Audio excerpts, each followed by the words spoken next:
Бақытжан аға, сіздер арқылы адамдар бірін-бірі тапса да, құндылықтары сәйкес келсе де, жолыққан кезде не туралы сұрауды, қандай сұрақ қоюды білмейтіндер бар, Оларға сіздер тараптан, мамандарыңыз тараптан жәрдем бар ма? Ары қарай нұсқаулық деген секілді. Біз қазір бұл мәселені қыз көрелік деген қазағымыздың өзінің дәстүрінде әдемі атау екен, қыз көрелік деген дәстүр бар да. Біз енді осы қыз көрелік дәстүрін насихаттап жатырмыз қазіргі таңда. Өзіміздің ниеттестерге насихаттау арқылы біз бұған неге жетеміз? Қарап отырсаңыз, қыз көрелік дәстүрі бұл аты оңай бір қыз көруге баратын сияқты болып тұрады, бірақ бұның да біз қазіргі өзіміздің заманауи осы Тугруп компаниясының атынан біз бұны форматтап, насихаттап жатырмыз. Біз ниеттестерімізге айтамыз, осындай қыз көрелік дәстүр бар. Осы қыз көрелік дәстүрінде мүмкіндік болғанша қыздың үйіне барып, жігіт қыздың үйіне барып көру керек. Сол кезде ол жерде байланыстар пайда болады. Қандай байланыстар? Үлкендердің араласуы пайда бола бастайды. Үлкендердің көруі, үлкендердің күйеу баланы сынауы, үлкендердің отбасылық нелердің бір-біріне тең-теңмен тезек қабымен деп жатсыз ғой. Сол мәселелерді байқауы, себебі үлкен адамдар бәрі бір өзінің баласына болсын, ағалар, қайнысіне, жеңгесіне болсын, жаны ашып, өзі сондай сол жақсы жерге барғанын қалайды. Қыз көрелік дәстүрдің артықшылығы қыздың үйіне барғаннан кейін бүкіл мәселелерді көріп үлгереді. Материалдық жағдай, әлеуметтік, материалдық жағдай, қандай әулет екенін, тура келе ма, дұрыс келе ма, келмей ма. Сол біз ол форматты қыздың үйіне барған кезде әлеуметтік жағдайларын да, материалдық жағдайларын да ойластырып, оларға айтып жатырмыз. Сіздер қыз көруге келген жігітке шайдан артық тамақ асып, ет асып, мал сойып, қазақы дәстүр ол жерде ондай жүрмейді. Шығындалудың қажеті жоқ. Тек қана шайыңызды бересіз, нан ауыз тигізесіз, 1-2 сағат әңгімелесесіздер, болды, бітті. Өте бір керемет форматта, келеді, 3-4 адам отырады, қыз бен жігітті жаңағыдай өздері көретіндей, бірақ дауыс естімейтіндей жерге бір оңаша шығарып сөйлесіп алыңыздар деп айтуға болады. Сөйлесіп көріңіздер өздеріңіз деген сияқты. Сосын тағы да бір мәселе, біз осы жерге қосып айтып жатырмыз. Егер жігіт қызды ұнатса, алдын ала дайындалып, бір өкі сияқты бір сыйлық ала барсын өзімен. Жеңіл. Қызға сыйлап кет. Бұл өкі сыйлау деген сіздің маған тұрмысқа шық деген белгі емес. Бұл сөз салу емес. Қыздың көңілі ғой енді былайша айтқанда. Тек қана ұнаттым деген сөз. Сіз маған ұнадыңыз. Лайк десеңші. Лайк.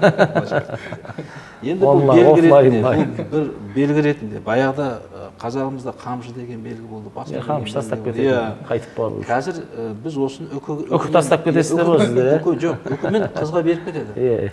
Бірақ қыздың оны алмауға ақысы жоқ. Бұл үкіні алу-алмау қыздың жауап беруі емес ол. Омен шешілмейді деген. Сыйлап кетті, болды, омен шешілмейді. Бір нәзік сыйластық қой. Бұл үкі ешнәрсе шешпейді ол жерде. Енді ары қарай қыз біледі. Демек, қыз, жігіт жағдай ұнады. Көңілі бар. Ары қарай енді үлкендер араласқаннан кейін бұл мәселеде өз жайлап шешімін тауып кете береді. Себебі үлкендер айта алады ғой, мысалы, мынау сәйкес келуі мүмкін, сәйкес келмеуі мүмкін, тағы да. Сосын тағы да бір айта кететін мәселе, бұл қыз көрелік дәстүрін, құда түсумен, сырға салумен, сондай мәселелермен шатастырып алмау керек та. Бұны қыздың да жағы хабардар болу керек, жігіттің де жағы хабардар болу керек.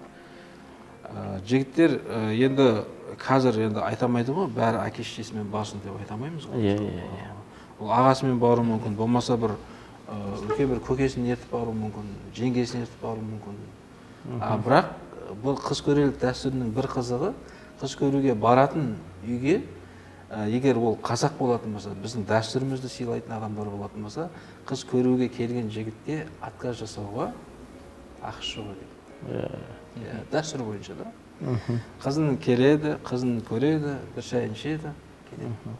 Ары қарай ол өзі Қызды кім көрмейді, қымызды кім ішпейді дегендей ғой енді. Сол үшін жігіт қазіргі заманда мен өткенде үлкен кісілерден бір-екеуінен сұрап көрдім, қыздарды қалай көріп жатсыздар деп. Сөйтсем айтады, қазір қыз бен жігіт кафеде кездеседі, кафенің шығынын жігіт төлейді дейді. Кафенің шығынын жігіт төлейді дейді. Мен айтып отырмын, ол жігіт бір қыз көрмейді ғой, ол бірнеше қыз көреді. Оғанда әрқайсысын кафеге шақырып, оның соның кафеде оңай емес, кемі 10 мың. Шөтін төлеп, кафеге отырған екен бір кемінде 20-30 мыңға жай отырасың ғой. Мысалда 50 мыңға отыруың мүмкін 4 адам отырсың. Сондықтан қазір әр жігіт шығындала бермеу үшін біз осы нәрсені қолға алып жатырмыз қазір. Бұның ұялатын ешқандай несі жоқ, қайта форматы да әдемі, материалдық жағдайға, шығындарға. Кейін тіл табысып атсаң, ары қарай істей бер. Тіл табысы, ары қарай патша көңіліңіз. Шашыласыз ба, джип сыйлайсыз ба, квартира сыйлайсыз ба, самолет сыйлайсыз ба, оның бәрі патша көңіліңіз.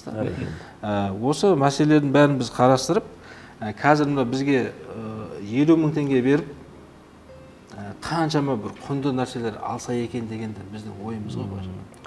Дәстүрлерді жаңғыртып жатырмыз дейсіз. Енді бұл бізге берген 50 мың теңге, бұл келешектегі ниеттестерге де өте үлкен пайдасын тигізеді.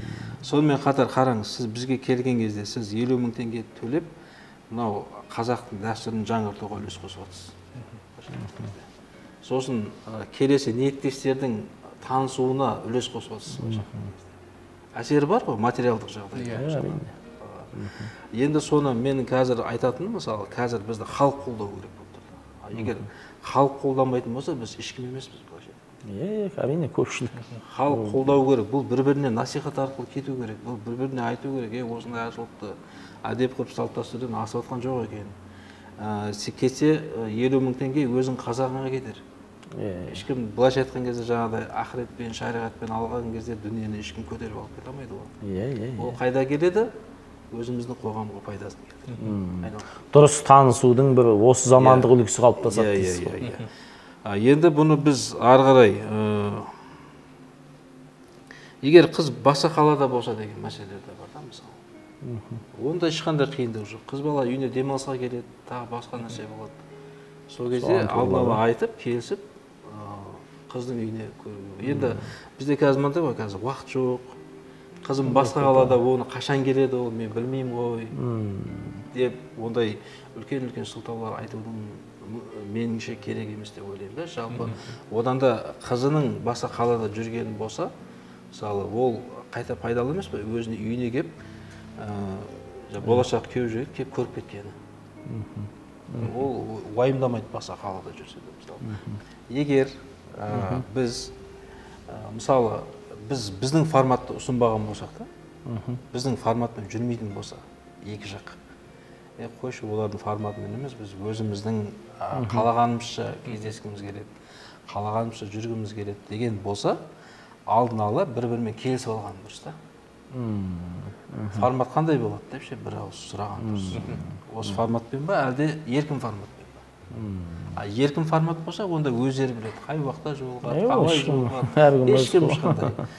Егер формат дейтін болса, жаңағыдай біздің қойған форматымыз сақтаған дұрыс болады да, екі жаққа да ол ыңғайлы. Мысалы, 2 сағаттан аспау керек дедік қой, 2 сағаттан аспау. Шариғатқа да, мұсылманшылыққа да. Оның уақытысы болмауы мүмкін, ана көкесі ақсығып тұруы мүмкін, тағы бір нәрсе болып қалуы мүмкін. Сол үшін, мысалы, тамақ дайындалмай-ақ қойсын дедік қой, мысалы, тамақ дайындалмаған дұрыс, мысалы. Ана олар да ыңғайсызданып қалады, мысалы, іші дегенде, мысалы, ол былайша айтқан кезде бір құдалық сияқты болмаса бір қонақ күту, ондай не емес қой, тек қана қыз көру дәстүрі болды. Сондықтан біз осының бәрін форматын бекітіп қазір насихаттап жатырмыз. Жақсы.